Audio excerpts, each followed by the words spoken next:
Have you ever played The Sinking City? The story of The Sinking City is really a peculiar one. If you're an H.P. Lovecraft lover, you will be right at home. First of all, eerie, strange, and, well, quite disorienting atmosphere at the very beginning. Second of all, Oakmont, Cthulhu, strange mythos, and really strange stuff going on in a city that has been submerged. What do I mean by submerged? Well, ladies and gentlemen, let me walk you through The Sinking City. And no spoilers, of course, because I hate spoilers. So let's get right into it. An open world mystery adventure game set in 1920s in a fictional city of Oakmont, Massachusetts. Now the story follows a private investigator, Charles Reed, who is a World War I veteran, and he has all sorts of strange visions, dreams. It's all pretty disturbing. Reed arrives in Oakmont to uncover a source of his strange afflictions and discovers that the whole city is suffering from some kind of a supernatural flaw and a mass hysteria. Now, you can really see it quite clear that the minute you step into Oakmont, you see that something is really off here.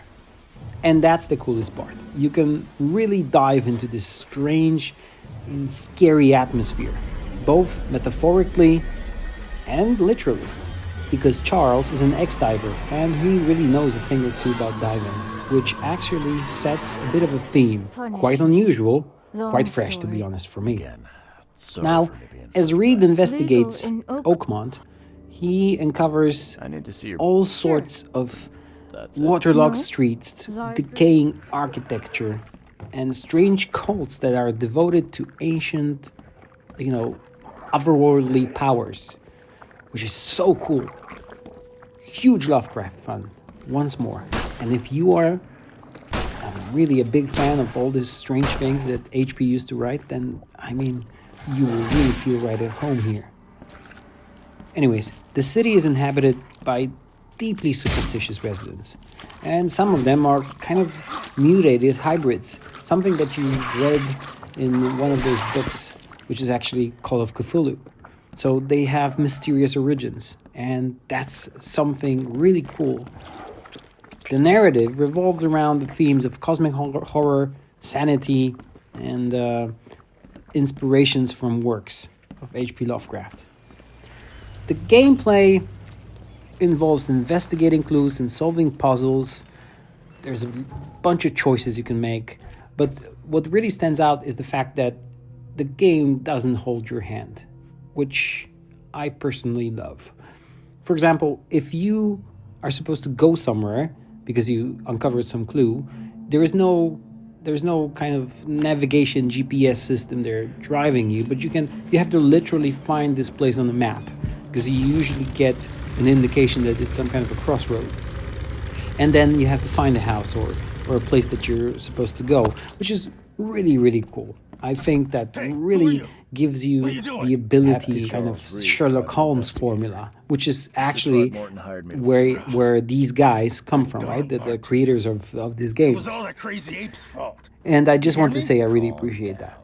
One more thing that is important and stands out is that Reed suffers mentally, and there is a mental indicator, and you have to pay attention to that, because Reed, when he engages in too much crazy stuff, he will start becoming crazy himself, and it's really hard at moments to know if something is real or not. There are like strange things appearing on the screen. You really constantly have the feeling that this dude has some problems with himself, and by extension you have to micromanage that stuff.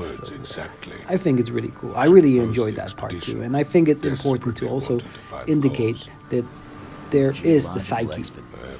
Okay, so let me sum up just a little bit. Why should you care?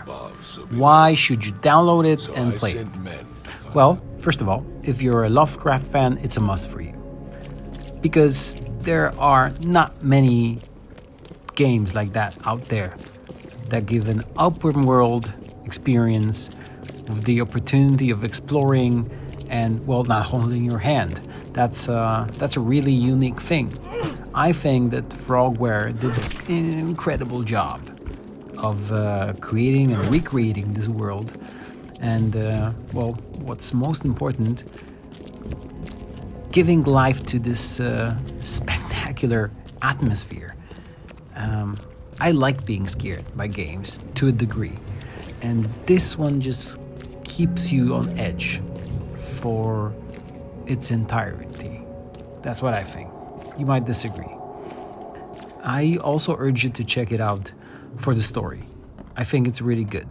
I really enjoyed it. At times the writing was maybe not the best, but it was definitely worth checking out, and it's a definitely memorable experience. I like the characters. I like its variety. I mean, you can argue that the models are maybe not spectacular, not made on like a AAA game types of faces, but it really doesn't matter. Guess I don't need the key. Because you're focusing on the story and not on the visuals that much. The visuals are okay. I'd say that Alkmaar looks pretty cool, and that's my opinion. You should definitely try to play it a little bit and see if you like it, and try the investigation idea. I think it's a very good idea. How to connect clues, how to really try to draw your own conclusions. It's not linear, and that's very, very positive for this sort of experience. I encourage everyone to try it, and definitely if you're a thriller, detective story enthusiast, then yeah, that's something for you. Alright guys, that was Jerry signing off. Have fun, subscribe my channel if you like, and I catch you later then. Bye.